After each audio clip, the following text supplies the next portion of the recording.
হাইলাকান্দির বিনা প্রতিদ্বন্দ্বিতাৰে বিজয়ী হল বিজেপি প্ৰাৰ্থী। হাইলাকান্দিৰ 3 আঞ্চলিক পঞ্চায়তত বিনা প্ৰতিদ্বন্দ্বিতাত বিজয়ী বিজেপিৰ প্ৰাৰ্থী। পাইলচেৰা জিপি, পাইকান, থুপখানা জিপি আৰু ধলাই জিপিৰ পৰা বিনা প্ৰতিদ্বন্দ্বিতাত বিজয়ী বিজেপিৰ প্ৰাৰ্থী।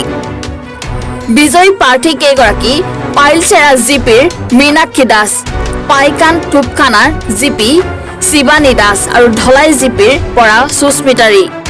এই তিনিওখন আঞ্চলিক পঞ্চায়তত কেৱল মাত্ৰ এগৰাকীকৈ প্ৰাৰ্থী থকাৰ বাবে বিনা প্ৰতিদ্বন্দ্বিতাৰে বিজয়ী ঘোষণা কৰা হয় প্ৰাৰ্থী কেইগৰাকীক। খুব আনন্দ শুরু হয়েছে।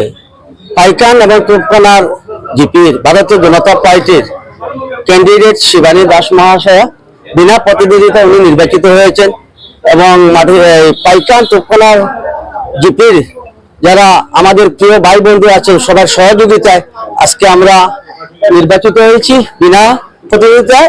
উনি একদিন ছিলেন এবং এখানে পাইলচেরা জিপির এখানে আমার সম্মুখে আরো উপস্থিত আছেন মীনাক্ষী দাস মহাশয়া, উনিও ওনার সঙ্গে আর কেউ প্রতিযোগিতা করছে না, উনিও নির্বাচিত হয়েছে। যার কারণে আমরা আশাবাদী যে আগামী দিনে আরো আমাদের ভারতীয় জনতা পার্টির জেলা পরিষদ এবং আঞ্চলিক পঞ্চায়েত যারা পদে ভারতীয় জনতা পার্টির টিকিট নিয়ে প্রতিযোগিতা করেছেন বিপুল ভোটে জয়যুক্ত হবেন, এখানে আমি আশাবাদী।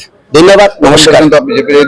দুজন প্রার্থী প্রতিযোগিতা কেউ না করায় ওনারা সিলেকশনে নির্বাচিত হয়েছে, যার কারণে আমরা আশাবাদী ভারতীয় জনতা পার্টির হাইলাকান্দি ডিস্ট্রিক্টের যে আমার ডিস্ট্রিক্ট সভাপতি কল্যাণ গোস্বামী মহাশয়ের নেতৃত্বে আমি মনে করি এইবারে হাইলাকান্দি 100% সিট জিতে আসবে বিজেপি এবং বিজেপির সঙ্গে এজেপি যারা প্রতিনিধিত্ব করেছেন ওনারাও বিপুল ভোটে জয়যুক্ত হয়ে আসবেন।